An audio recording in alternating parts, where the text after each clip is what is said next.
Welcome to the American Business Podcast. I'm Kevin Deveci, your host. I'm welcoming you episode 131. We are in season 5 in the American Business Podcast. The American Business Podcast is the voice of American business. Quote of the day. As you know, we have a great partnership with missionstatements.com, and here is the quote of the day. It is impossible to live without failing at something unless you live so cautiously that you might as well not have lived at all, in which case you have failed by default. Today's number, 28.1.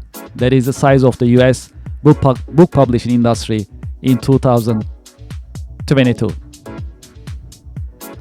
Great. Well, we have a special guest today in the American Business Podcast. I'm going to invite our guest to our virtual stage and I'll get the conversation started.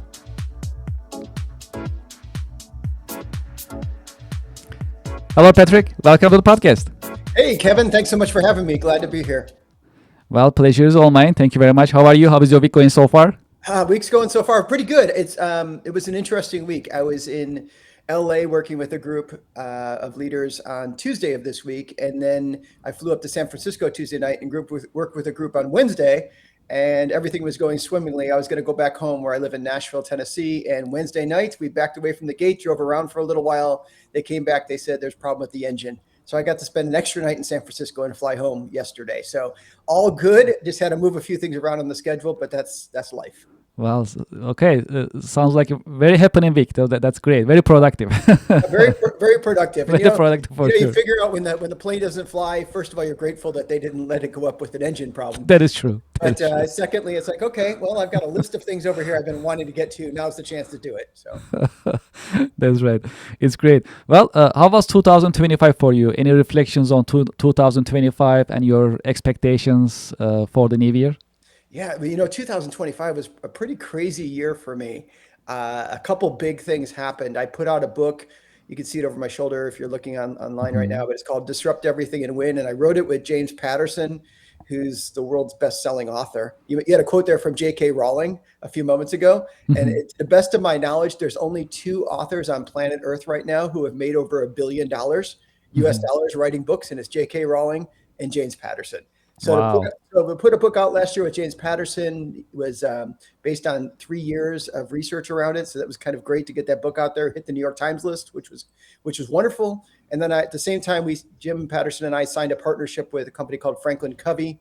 People know them because Stephen Covey wrote 7 Habits of Highly Effective People back in 1989. And they do a lot of leadership development work around the world with their clients. And we signed a license agreement. So they actually built a course based on the book and launched it around the world back in November. So it's been a busy 2025, which was great. And then we just fly right into 2026. Been doing a lot of speaking, a lot of working with clients, and just kind of traveling the world. Next week, I'll be in Austin, Dallas, Phoenix, and then Virginia, DC area, and Atlanta right on the back end of that. So it's been busy, but really good year. Yes, that sounds great.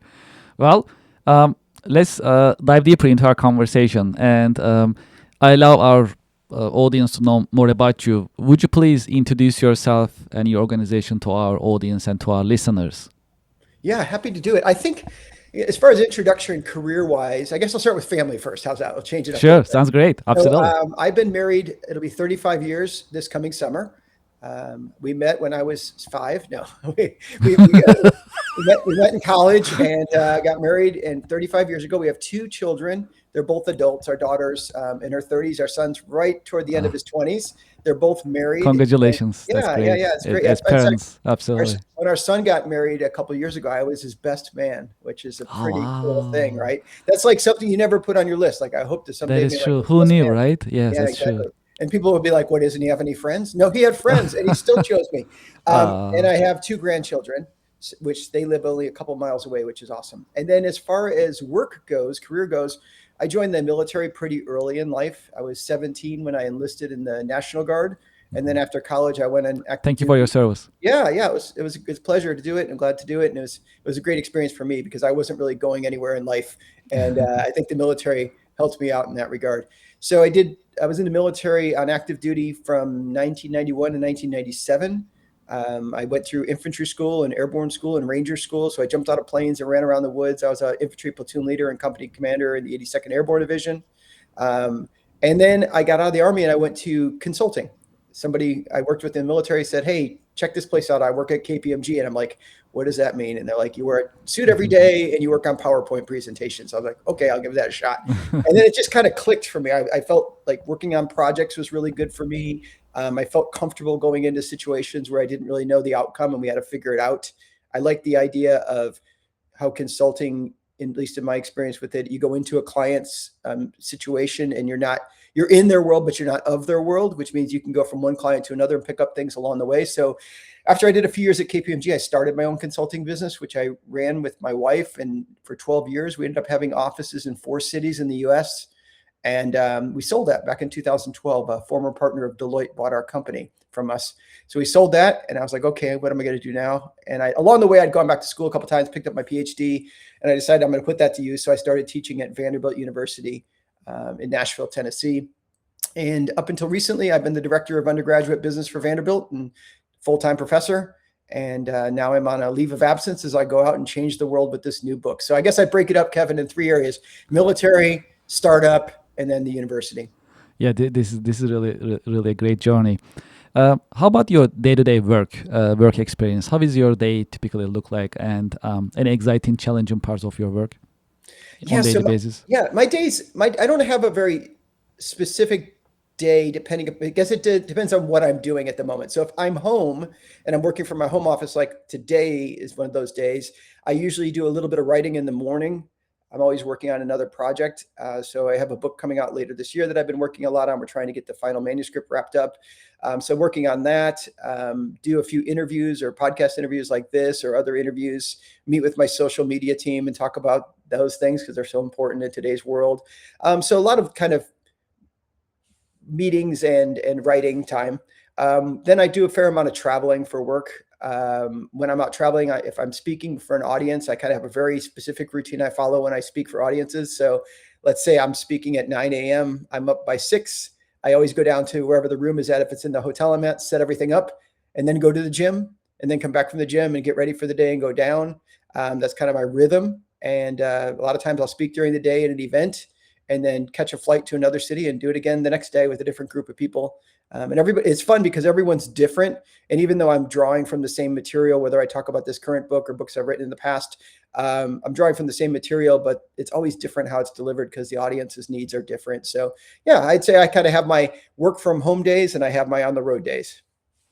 What is the secret of your success?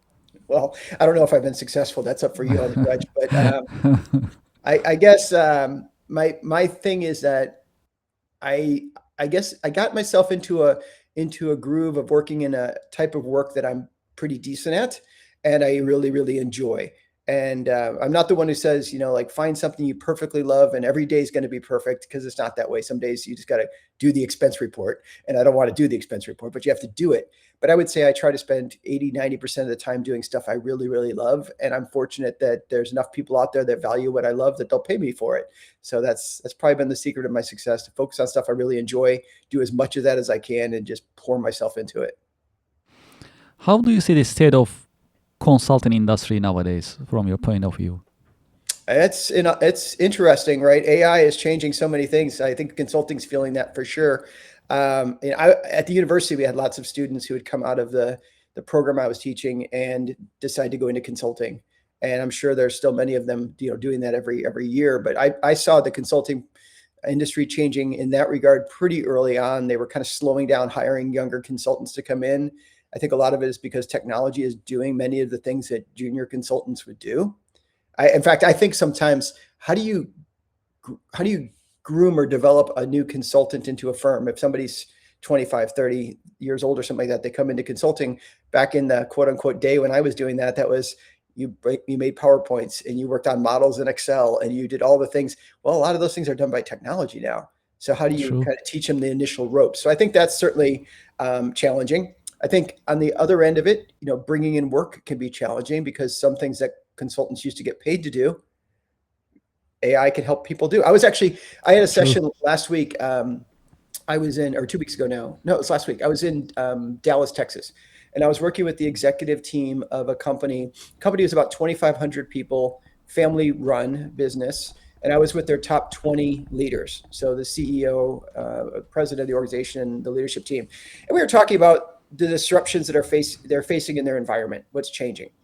And the night before, I've been told by them that they really wanted to focus on how AI was disrupting their business, their marketplace, their competition, and taking away some things they used to take for granted and putting some new opportunities on the table.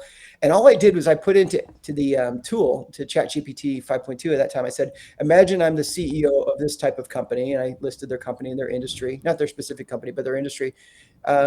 If I was thinking about AI, what would I be concerned about? What should I know? What could I do? And it gave me this big answer. List. Yes. Yeah. So then I went into the client, and we spent about an hour and a half with them talking about how is AI shaping customer expectations, relationship with vendors, their existing competition, where is there opportunity to maybe try to create some new things, et cetera, et cetera. So I did an exercise for about an hour and a half. And I said, I asked the same question to ChatGPT last night. Do you want to see what it told me? And they're like, yes. So I threw it up on screen, and I said, okay, here's the first thing it told me. You want me to keep reading? They're like, yes, yes, yes, yes. And the funny thing was it told me about 80% of what they were already saying. But then there were some things in there that it either didn't tell me, or it said something that they were like, that won't really work that way. Right. So then the idea became, as I was talking to them, I said, okay, what's the insight from this? And it wasn't that they wasted an hour and a half talking about this. It was very valuable that they talked about it. The insight by looking at the ChatGPT answer was that anybody who gets into our business space can get the 80% answer pretty quickly. So the question then becomes, the 20% is the difference maker. And what's the difference there? It's the wisdom. It comes from the experience of doing things, where you realize, like in their situation, they sell a number of products, and AI was like, well, package this product with that product. And they're like, no, we've tried that. That doesn't sell. And here's the reasons it doesn't work that way. AI doesn't know that. Or if the AI said, go this particular direction, they're like, yeah, that sounds like an interesting thing, but that's not going to work for this reason. So it's the wisdom side of it. So I think that's really what's changing, and how people provide value in the consulting space isn't necessarily from producing the 100% of everything. It's from the 20% where they add the most value, and really leaning into that, understanding like that insights matter probably more now than ever before, because it isn't like we have a lack of knowledge. It's the insight. And an insight is something that, regardless of whatever industry you're in, an insight is something that few people know, and it's valuable. If everybody knows it and it's not valuable, that's not an insight. That's not an insight. Yes. Yeah, if you're the only one who knows it, and it's nothing, nobody cares about it. Like I'm the only one who might know like my shoe size or something. That doesn't matter. But if I know something and it's valuable, that's an insight. And I need to protect it, build on it, get smarter around it, and help, in consulting, help clients to apply it. But in any world, whether you're a project manager in a manufacturing facility, or a shift manager at a restaurant, or whatever it might be, much of your value is going to come from your ability to garner wisdom about how the business runs. Yeah, this is fascinating. So my background is business software, and so we started the podcast last year in February. I saw your numbers. Those are incredible. I read them ahead of time, and then when the bumper music was playing, it was showing the slides. I'm like, oh my gosh. Yes. Obviously you're scratching an itch, Kevin, which is great. Yes. Actually, that's true. And even in terms of consulting, I now started to consult companies in terms of how they can start their podcast. Either they can partner with us, the American Business Podcast, or I just basically consult them with their existing podcasting.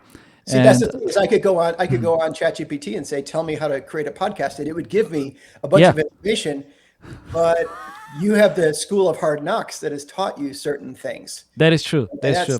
That's the differentiator of what you bring to the table. That is true. And actually, I asked about our podcast to ChatGPT, Gemini, or Copilot, and others. I asked to different LLMs, and they analyze from their own point of view. Like I say, hey, how did it grow so fast? What did they do, etc. So share some insights itself. So, but still, there are some parts that's missing, and that's the insight that you just mentioned. Yeah, no, it is. Ultimately, it becomes down to like think of any of these AI tools or these large language models as they are my thought partner, not my thought leader. I'm the thought leader. Yes. Well, but you actually brought a really important point earlier. So if we are eliminating entry-level jobs in a way because we can utilize technology now to perform those tasks, then how we gonna grow the workforce in the future in terms of helping them come to a next level?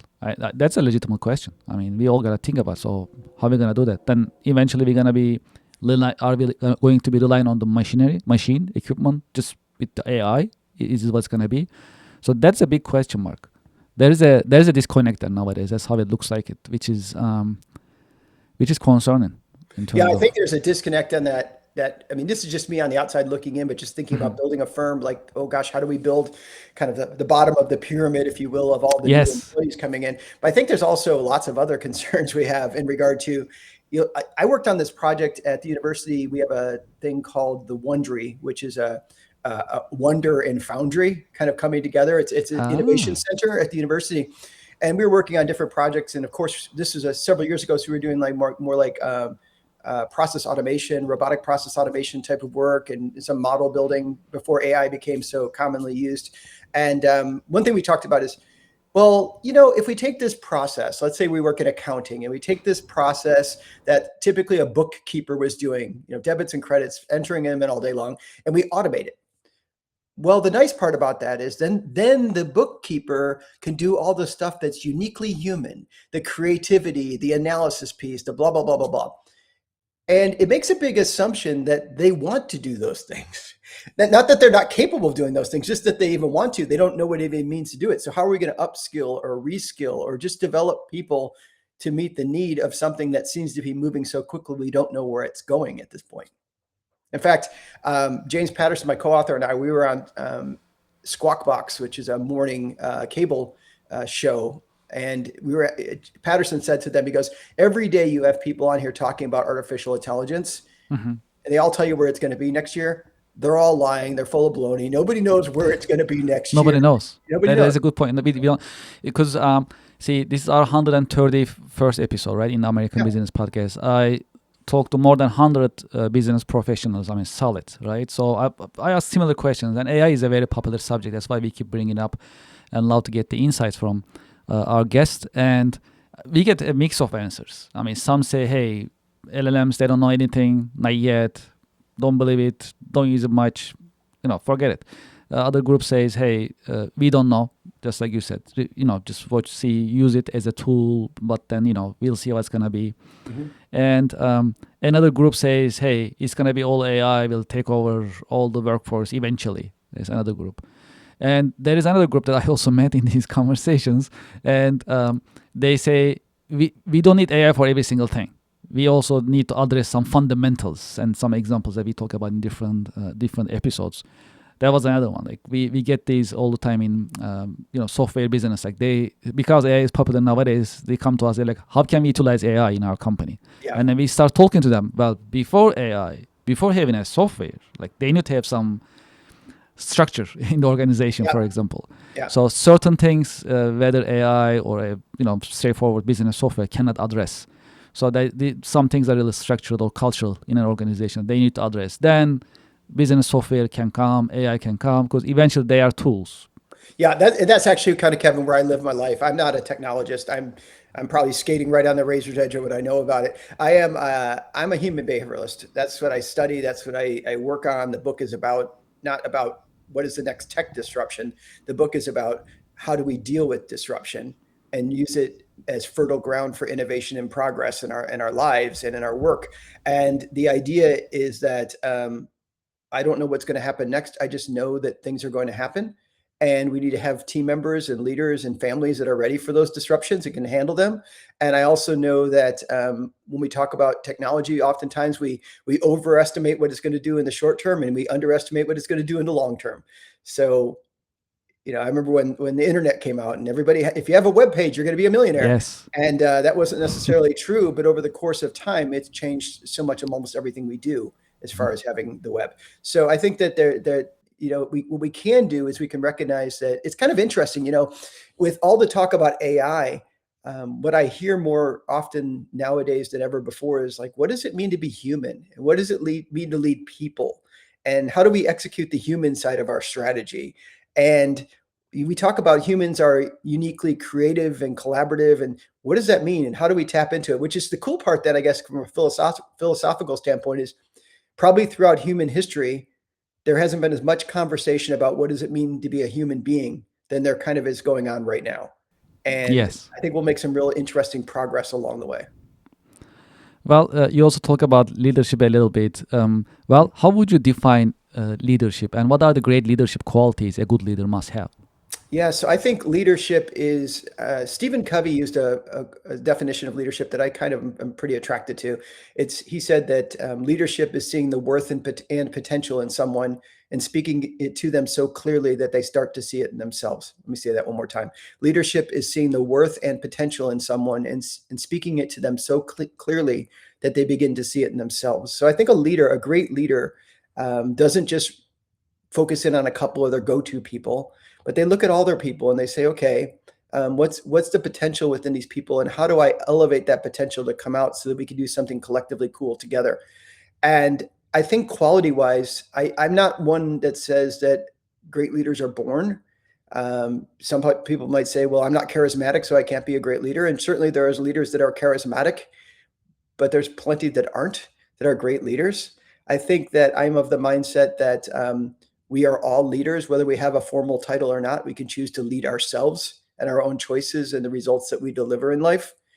But ultimately, when we think about the characteristics of what makes someone a great leader, I think it's the ability to cast a vision, purpose, get it clear on that, and help rally people around it. I think it's important to be able to communicate these days effectively as a coach with people and help develop them. I think you need to be able to delegate. I've had students in the university come in and say, I just took over this the student group, and there's 300 students. What should I do? And I'd like, you better learn how to delegate well. That's a really critical thing. Otherwise, you'll be killing yourself all day long, and nothing productive will necessarily happen across the team. I think they need to be able to give feedback. That's a real critical thing as well. I think that's a real characteristic of someone who can do that. So there's a number of things you can do, but behind the scenes of that, behind the scenes of the behaviors, you want people who have high character and choose to do the right thing because it's the right thing. And they're constantly leading in as learners to build their competence. Have you had any role models, any mentors who help you shape your career journey over the years? I've had several. I've been very fortunate. I had some leaders in the military that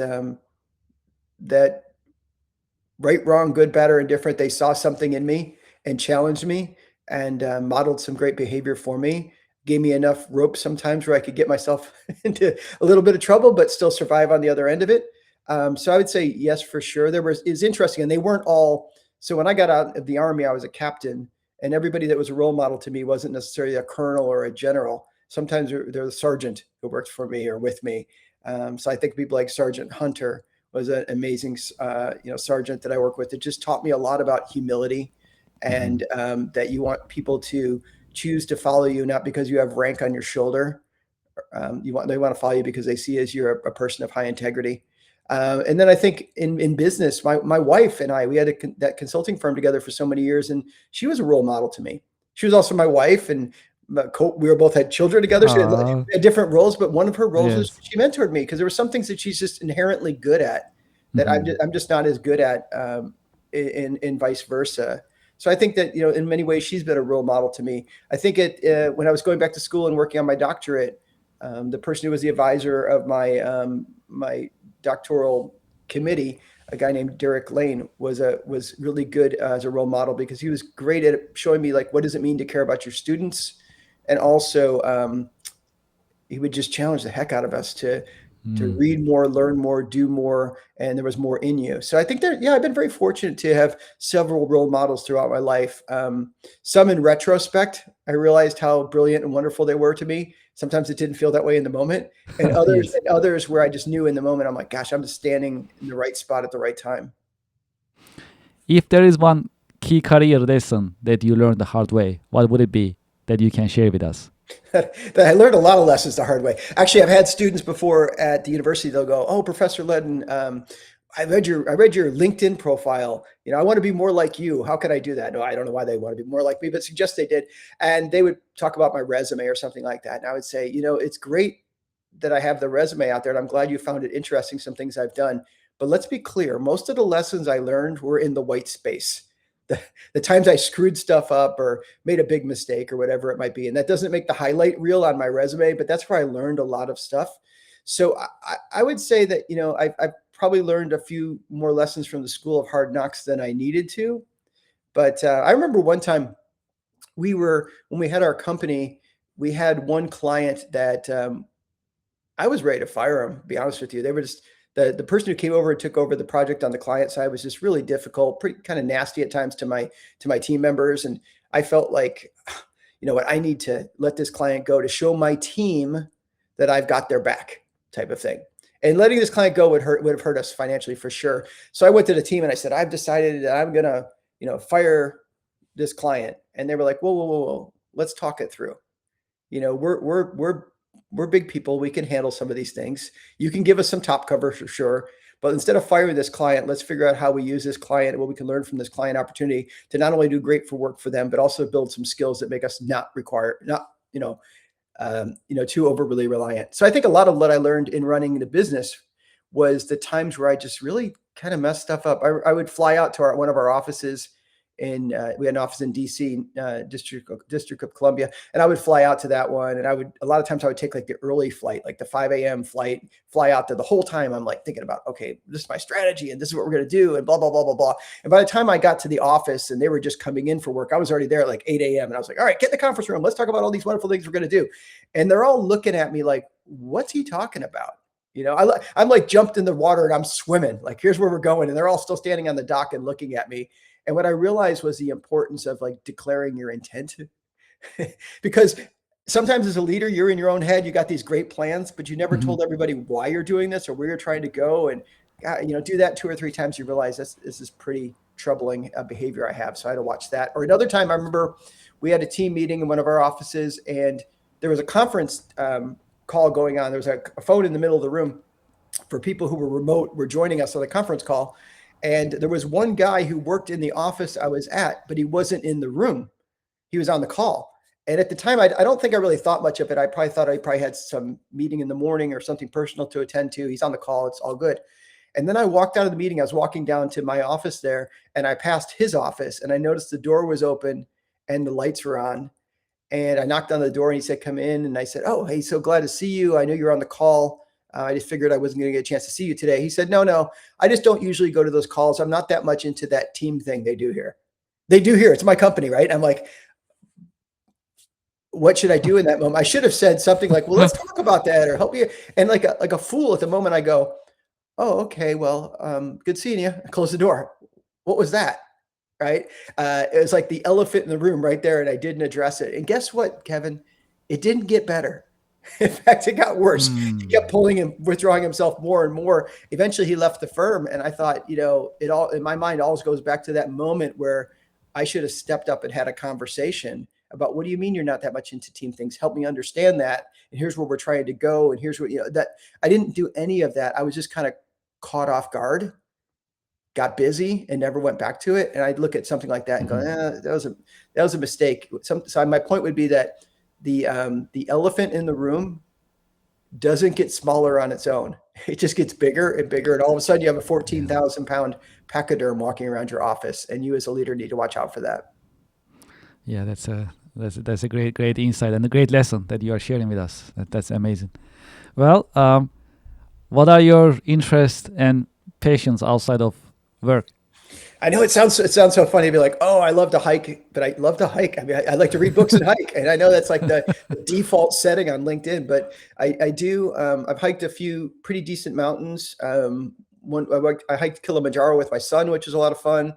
I hiked the highest point in Mexico, which believe it or not, it's kind of weird in North America, the 3 highest points, one is in America, one is in the US up in Alaska, one is in Canada. And then the third one is in Mexico. So those are the highest points, Denali, and then Canada's mountain, and then a place called Pico de Orizaba in Mexico. So we hiked that. So I enjoy hiking like that, Appalachian Trail. I'm looking to do something maybe this year, a little bit later on. I have a dual citizenship with Ireland. So I like to go back to Ireland and check that place out. And yeah, so that's some of the stuff I enjoy doing outside of work. Yeah, I heard Ireland was beautiful. I never been there. It's on my list. but I heard good things about Ireland, so Yeah, it's a must be beautiful fun. place. It is green, like people say. It's a green place. It's a very green place. And I ended up getting my dual citizenship just because we were there in Dublin. My wife and I were there, and we were on. You know how they in cities they have the hop on, hop off buses, like the tour Yes. buses. So I'm all into that. Like, well, if we go somewhere, it's like go do the tourist thing. That's why you're a Mm. tourist. And I got on the bus and we were riding along. And at one point in the ride, the gentleman who was doing all the narration, the tour guide, wasn't talking on the microphone. He was just we were just riding along and he looked at us and he said, "Where are you from?" And I said, "Well, we live in Nashville." I said, "But I feel like I'm back home because my grandparents are from Ireland." And he said, "Oh, did you know if you have a grandparent from Ireland, you could be a Irish citizen as well?" So we went ahead and did that and learned a lot about our family history along the way. But yeah, I'm Wow. first and foremost a U.S. citizen. But yeah, it's kind of Of fun. course. Wow, it's quite a story. Yes. Yes. Thank you for sharing with us. Okay. Um, is there a book, a movie, a show that helped you shape your career perspective over the years? Wow, that's a great question. I love that. Is there a book, a movie, or a show that helped me? Um, I would think that, yeah, there's a few. I mean, I'm a person of faith, so obviously scripture was important to me and certainly shaped everything. So I would be wrong if I didn't say, yeah, that would really be a book that has impacted me and every day does. But from a business perspective, I would actually think the 7 Habits of Highly Effective People. You can call it business, you can call it self-help, but it kind of straddles both. But it was really shaping to me. Actually, my wife, that book came out in 1989, as I mentioned earlier.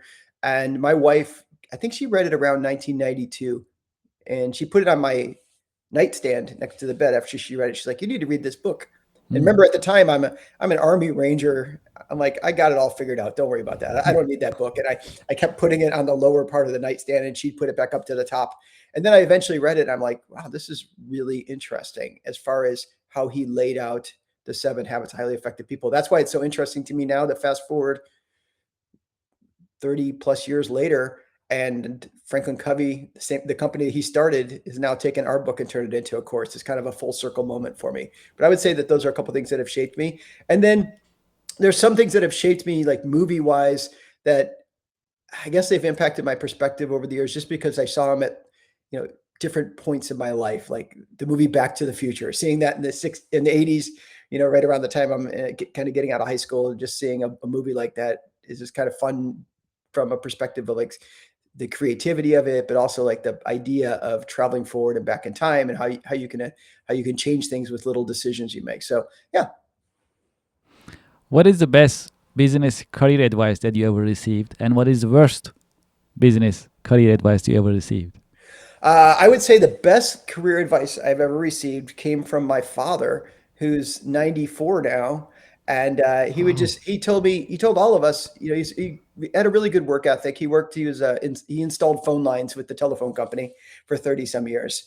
I think he was there 38 years at the telephone company installing phones and never had a sick day type of thing. Now, he probably went to work sick, no doubt. And we're in a different era these days. I don't encourage anybody to go to work sick and get other people sick.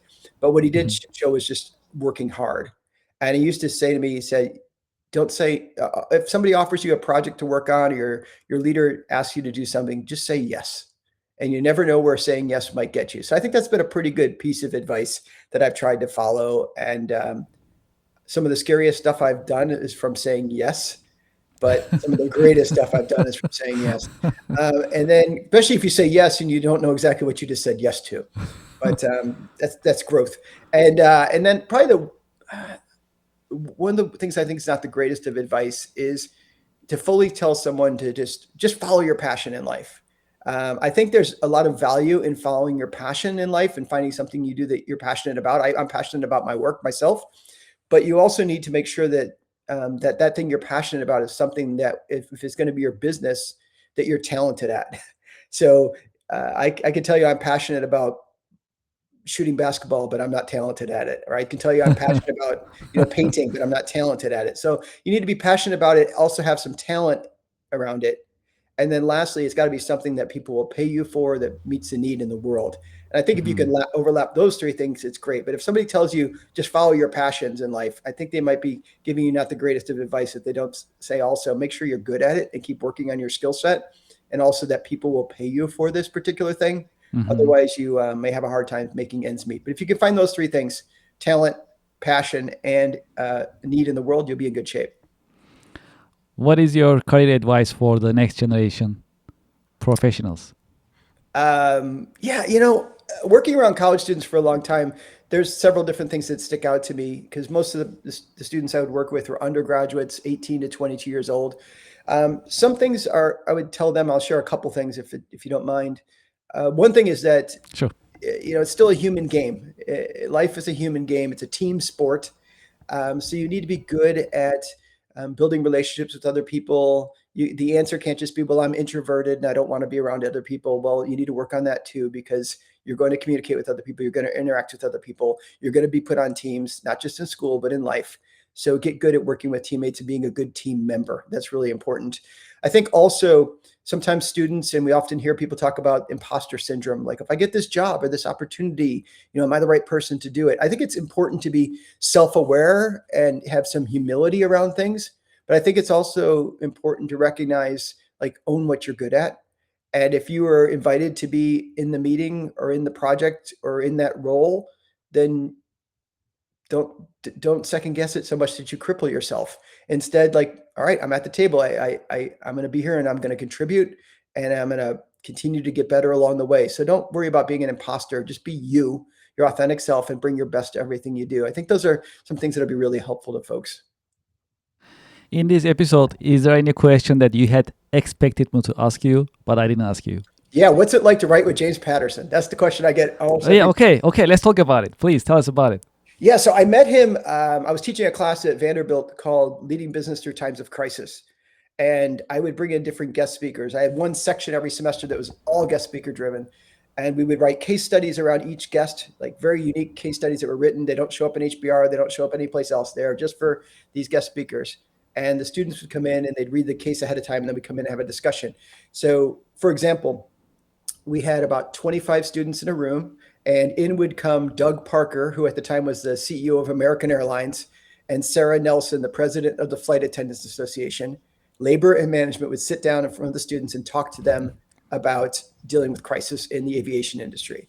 So it was really interesting conversations, very high level, and as far as the people that came in, but very real. And one person that came in was James Patterson. And I'll tell people about him a little bit if they don't know him. But James Patterson received a master's in English literature from Vanderbilt. He went to New York and decided, I'm going to work in advertising, even though he had never taken a class in advertising, but he liked writing. So he thought I'd get paid to write. He got a job at a company called J. Walter Thompson, which was the biggest agency at the time. He moved up, became the youngest creative director at J. Walter Thompson North America, became the president of J. Walter Thompson North America, which means he was, at the time, he was also the president over Hill & Knowlton, the big PR firm. And then he left it all to focus on writing. And then he got into writing, and he literally disrupted publishing. Multiple books a year, multiple genres. As I mentioned earlier, he's done very well financially. He has 100 New York Times bestsellers, 74 number one New York Times bestsellers. I mean, just blew up the industry. And by the time it was all over, actually, he called the presentation that day, The Power of Disruption. And by the time it was over, I was like, I want to study that more. I want to know more about how some people take the ups and downs in life. And he had ups and downs in life and used them to advance, to innovate, to progress. They saw them as fertile ground. So the university sponsored a 2.5-year research project where I studied positive disruptors around the world, which he and I put together in a book. But as far as working with James Patterson, I got more attention and more time with him than I ever thought I would. You go online and you read these stories like, oh, he doesn't write anything. He just has his co-authors write it and he puts his name on it. Nothing's further from the truth, I'm telling you. When I look at the book right now, 50% his words, 50% my words. I probably talk to him even today, even though the book's been out for 4 months. I still talk to him probably 2 or 3 times a week. He's very engaged in this project. And when I talk to other co-authors, they're like, yep, same experience here. So it's been great. He's taught me a couple of things that have really stuck with me. One is that he would say to me sometimes when I would get anxious about a deadline or how the thing's going or whatever, like anybody does. Mm-hmm. And he would say to me, hey, Patrick, you can drink from the cup of joy or the cup of grief, your choice. Which one do you want right now? And I'm like, oh, I want the cup of joy. He would say things to me like, the idea right here needs to be big enough. And what he meant by that is that, and I see this in business books sometimes, and not trying to slight people who write business books. I've written a few myself, but Sometimes the idea is worth about 100 pages, but we got to write 300 pages because that's what the publisher wants. And you just see people to repeat the idea over and over and over. He said, but our idea has got to be big enough. So we wrote a book that's 300 and some pages long, and it could have been longer. And every chapter could have been longer. And that was really helpful to me because he said, whenever you tackle a project, many of them take around the same amount of time or energy. And some are the ones that you tackle it and you're like, this isn't not worth the effort. The return on investment's not that great on this one. And then you could have tackled one where the idea or the return potential is really, really high. Put the energy there. And that makes sense. But sometimes we get so far into a project. And there's probably people listening to this right now that are so far into a project right now. You're like, I know it's not going to get us a return, but I'm already 70% in. We're afraid to pull the cord on it and just call it a day. And he would say to me, if it's not big enough, don't keep doing it. As he told me, and he told audiences when we're out speaking, because some people are like, why'd you write this particular book, James Patterson? And he would say, because he would say that my time here is finite. What can I do most beautifully? And he felt like this particular book helping people realize when a disruption comes toward them in life, good or bad, instead of just reacting to it, you should choose what to do and lean into your strengths and achieve some different results. And that's really what we're trying to help people do, is recognize that you might have a big vision of what you want to do in life, but you're going to get disrupted along the way, and let us help you think through it now. As the guy from American Airlines, Doug Parker, when he talked to class a couple of times, he said to the students, I love this line. He said, a crisis is not the time to start making introductions. That's what Doug Parker said. And it's so true. Wow. A crisis is not the time to start to go, oh my gosh, I should know Kevin. I don't know Kevin right now. I wish I'd known him. Well, know Kevin now, not when the crisis hits. And the same thing is true in disruption, good or bad. Don't wait for the disruption to hit. Start thinking it through. Know yourself better and what you want and where you're strong at. And that's really what we want to try to help people do. But working with Patterson's been a blessing to me and a great experience, and I consider him a friend. We have a little tradition in the American Business Podcast. So we have a question coming from the previous guest for you to address, and I'll ask you to leave a question here with me so I can ask to our coming guest. So here is a question from our previous guest for you. How are you addressing innovation gap in your company? Well, because this is what I do with companies all the time, this kind of timing is interesting. The course that we work with Franklin Covey is called Disrupt Everything, Innovate for Impact. So I think that what I do, and what I would continue to do is the same thing that I go out and talk to clients about doing and share with the world about doing, is to recognize when you see a gap in your organization. A lot of times right now, Kevin, I'll talk to CEOs. I'm very fortunate. I get to talk to a lot of executives, but also a lot of frontline team members, which is great. When I talk to executives, with all the disruptions that are going on, whether it's AI or tariffs or supply chain issues, or you list it, whatever it might be, and guess what? There's going to be new ones next year. They're going to keep coming. A lot of those senior leaders, they have a vision of where they want to take the organization. Right? They're saying, okay, in the face of all this, and with our history and what we're strong at, here's the mountain I want to go up next with the team. And then they look over their shoulder and they're like, do I have the right culture, the right people to get there? Are we innovative enough to get there? And they find themselves going like, where are all the great leaders? And what I would suggest to think about is, if you want to close the gap, instead of looking out there saying, where are all the great people, the great leaders who are going to close this gap, look at the people you already have and recognize within them there's potential that's not been tapped into yet. And your job as a leader, as an executive, is to help them understand, in the face of these changes and disruptions, how they can discern what to do next, how they can understand and lean into their strengths, how they can go about accomplishing or achieving results with and through other people, and how they can refine and improve themselves. And those are the type of things we talk about in the book, but it's really about recognizing that I don't need to look out there. I need to look inside myself and inside my team. And my job is to bring that, that power out. And that's what I would suggest to do to close the innovation gap in most organizations. You can buy the technology in so many ways, and people are working really hard today to invent stuff. I heard somebody say the other day, the worst AI you're going to use is the one you're using right now. Tomorrow will be better. And so they're working on that tech side. What you have to do is really work on the human side of your strategy, and how do I close the innovation gap by releasing the talent that I already have for my people. And what question would you like to leave here for our following guest? Yeah, let's ask the next guest, what's something they're holding on to that they should let go? Okay. We'll make sure to ask the question. And in the American Business Podcast, is there any question that you would like to ask me? Yeah, I want to ask you, let's see, Kevin, what question do I want to ask you? I want to ask you, from your perspective, you've had the last, was it 10, 11 months you said in the podcast now? Yes, correct. Right? And the YouTube stats are amazing. Number of followers, number of people who have played. Yes, we are blessed. What would you say? Can I ask a two-parter? Sure. Okay, which guest is stuck with you in your mind to this point? And you can't say me, that's not fair. Okay. And then secondly, if you could have anybody sit down and talk to you, who would it be? Let's see. Well, it's a great question. So, yeah, I had great business leaders in the. I know they're all great. They're all wonderful. Yes. So, like, first one comes to my mind. For example, Lisa Escolisi. I talked to her in December in one of our episodes, and she shared a lot of insights about inventing industry and how to create a product, how to go to market, and challenges that you typically see that comes to my mind right away, for example. So if I go back and look for previous episodes, I can find the one with Lisa. Yes, so absolutely. Yes, that's the one go in back December. And look at that one in December. Yes. In fact, go back and look at all of Kevin's episodes. It's even better. Yes. And also, who would I like to have in the American Business Podcast for me to interview? Let's see. Actually, there's a list that I've been actually putting it together. But let's see which one will say. It's hard to say. It is hard to say.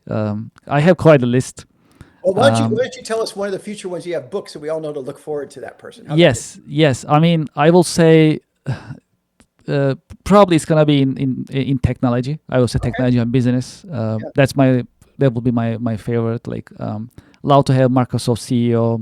It will be a great conversation that we can have. Google CEO will be great. There you go. If somebody knows those people, let them know. Help them Absolutely. So, because the technology and business is really intertwined, and they really support each other in so many ways. And technology is also a business itself that teaches us a lot of things. So in that sense, true. And it used to be like, I'm a tech business. It's like they're all tech businesses now. Every business is a tech business. That's a good point. That's a good point. We all are in a way. Well, that's good. Okay. Well, for those who like to be in touch with you and who like to continue the conversation with you, what is the best way that they can get in touch with you, learn about your organization? Yeah, probably the best way is just use my name, PatrickLeddin.com. That's right there, PatrickLeddin.com. .com at the end, and off you go. And I put out a weekly newsletter on LinkedIn. It goes out to about 25,000 people about disruption at work. And then I put out a personal newsletter every Thursday that goes out to a mailing list, and it's about disruption in life. So if you're interested in those two topics, every one of them follows a very simple, the idea, a little story, and then an insider application for you. Best 3-minute read you can have all week. Patrick, thank you so much for being with us in your busy schedule, and thank you for sharing your professional insights and wisdom with us today. It was an honor, Kevin. Thanks for having me. Congratulations on your success. And everybody listening, make sure you tell 5 other people to check this out. If you do that, Kevin's going to be a real happy guy. Yes, appreciate it. Thank you very much. Pleasure is all mine. Thank you. And to our audience and to our listeners, we'll be right back after a short break. Thank you very much.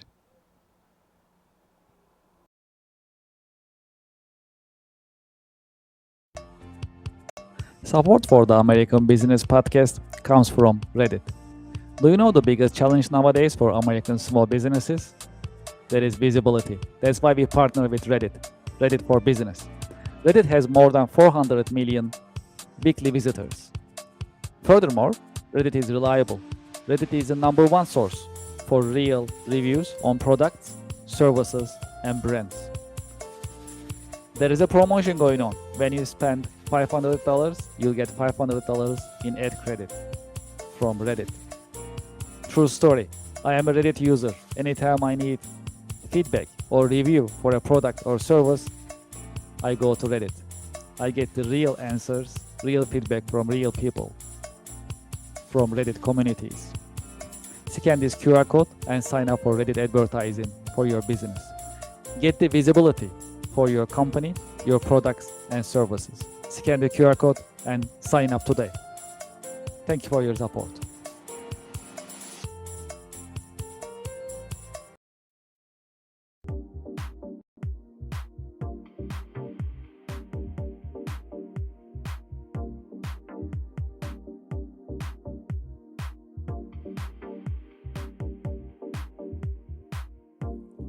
Would you like to start your business podcast? We are here to help. My name is Kevin Deveci. I am the founder and host of the American Business Podcast, the voice of American business. When we started the American Business Podcast on February 28, 2025, we had only one mission in mind: to promote, support, and uplift American businesses, nonprofits, manufacturers, and the American business community. Within our first 6 months, we managed to pass 100,000 YouTube subscribers, and we received YouTube Silver Award. This is an important award. It shows our dedication to American business and to the American Business Podcast viewers, subscribers, and American Business Podcast community. Now you can have your own branded company podcast within the American Business Podcast network. You can promote your company, your products, your services, and you'll have instant visibility in front of thousands of the American Business Podcast viewers, subscribers, and followers. You can promote your company, your products and services. You can educate and inspire businesses and individuals. More importantly, you can tell your story, your brand story. How did you get started? What makes you different? And how you are helping your customers and communities. As you know, in the American Business Podcast, I've been talking to more than 100 American businesses. Each business has a story that is inspiring and motivational. I know your business also has a great story which is motivational and inspiring. It is time for you to have your business podcast within the American Business Podcast network. We help you start your business podcast and we help you grow your business. This is a great opportunity for you to be visible in the marketplace in front of thousands of the American Business Podcast viewers and subscribers. And this is a great opportunity for us to fulfill our mission to promote, support, and uplift American businesses. Please send us an email and let's get the conversation started. It is PaaS@americanpodcast.tv. Business podcasting as a service, powered by the American Business Podcast, the voice of American business. The American Business Podcast is America's fastest growing educational business podcast network in this age of AI. My name is Kevin Deveci. I'm the founder and host of the American Business Podcast, and I'm looking forward to hearing from you, working with you, and help you grow your business with your new business podcast. Thank you very much.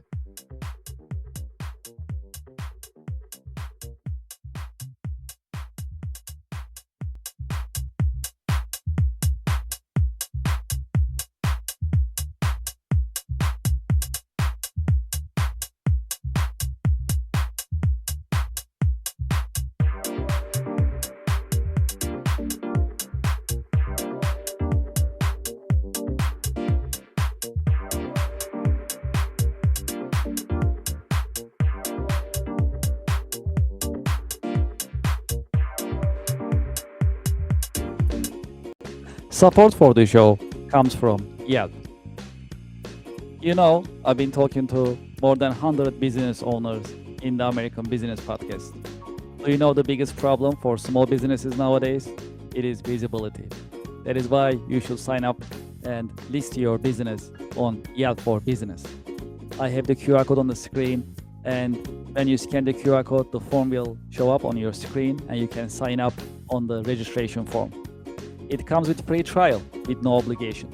Make it easy for your customers to find you. Do you know there are more than 70 million customers visiting Yelp website looking for services from businesses just like yours?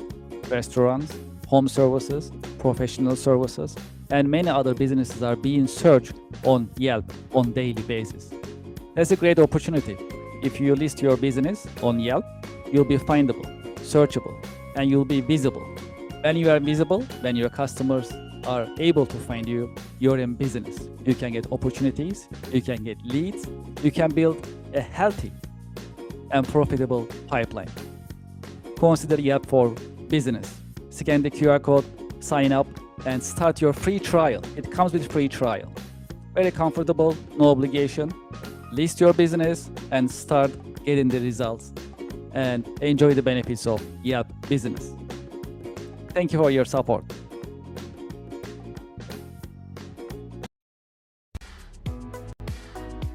Support for the American Business Podcast comes from Anywhere Apps by Kirk Consulting, now Cherry Baker.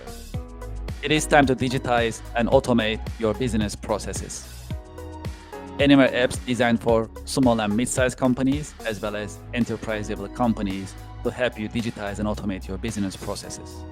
Today, I'd like to talk about one of the Anywhere apps that's very popular in the US. It is called Nonprofit Management Anywhere.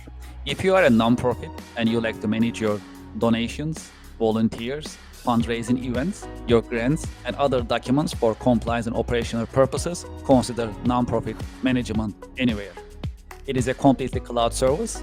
You can start using it today with no need for local installation on your server or on your local laptop and computers. It is user-friendly and it's easy to deploy, and you can start using it today. I have the QR code on the screen. You can scan the QR code and you can learn more about Anywhere apps, including Nonprofit Management Anywhere.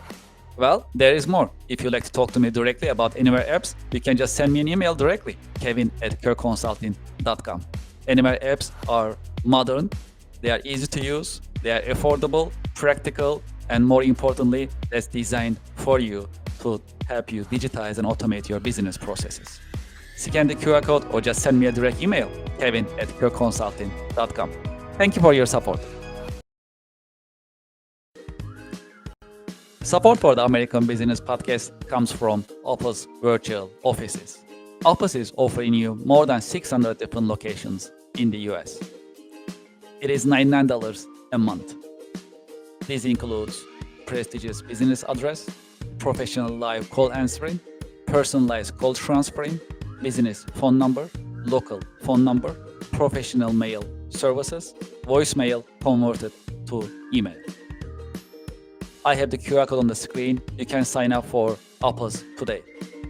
Office is offering you hundreds of locations in the US that you can pick, any of them that you like, and you can start having your virtual office today. Please scan the QR code and start using Office Virtual Offices today. Thank you for your support.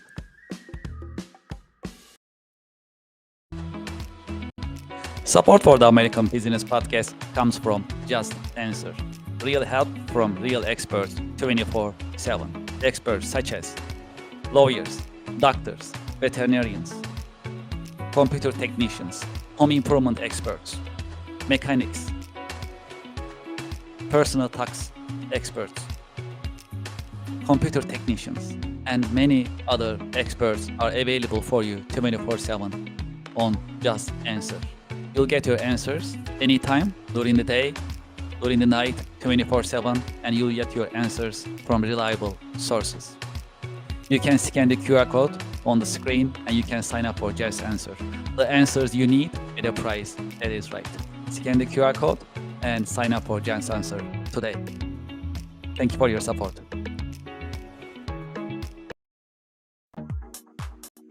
Support for the American Business Podcast comes from Brother. From large companies to small offices, Brother has powerful printers and all-in-ones for your growing business. Scan the QR code and find the best printers for your needs. When you scan the QR code, you can see the entire collection, business office equipment collection of Brother USA, and pick the one that you like. You'll find printers, labels, toners, all-in-ones, and other office equipment available on Brother website when you scan the QR code. Scan the QR code and start shopping for Brother office equipment today. Thank you for your support. Support for the American Business Podcast comes from Invicta watches.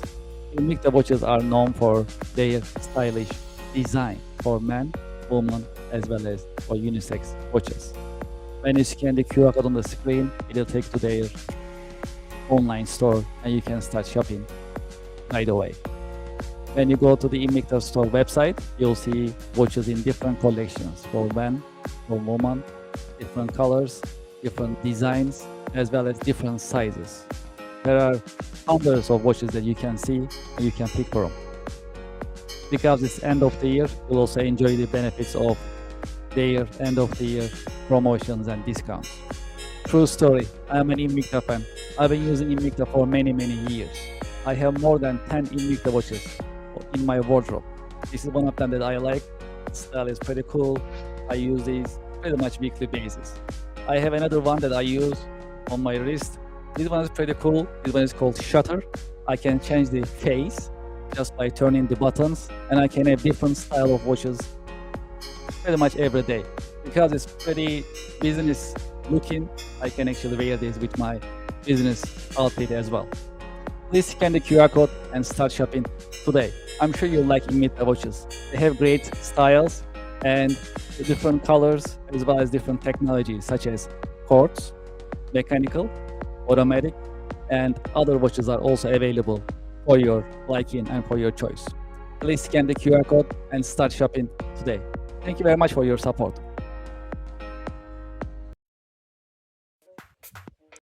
It is time to sign up for the online monthly networking event, networking and podcasting together. It is called Connection America Business Alliance, partnered and powered by the American Business Podcast. During this unique business networking event, you'll be able to meet with other business professionals. At the same time, you will be in the American Business Podcast in front of thousands of business-minded YouTube subscribers, viewers, and listeners of the American Business Podcast, the voice of American business. Connection America online monthly networking events are interactive. You'll be able to meet with other seasoned business professionals, and at the same time, you'll be able to interact with viewers and audience. That's a unique event. It is because it's podcasting plus networking. If you are in business, you should be networking. And if you're not networking, you are losing business every single day. That is why we created online monthly networking event called Connection America Business Alliance, CABA in short. Scan this QR code and sign up today. When you scan the QR code, you'll see the list of coming monthly online networking events. Pick the one that works for you and sign up. We have limited seating, and today is the great day to sign up for online business networking event. Networking plus podcasting. That is a unique online business networking opportunity. You can introduce yourself, your products and services, and you'll be able to network with other business professionals live on the American Business Podcast. Scan the QR code and sign up today. I'm looking forward to seeing you there. Thank you for your support.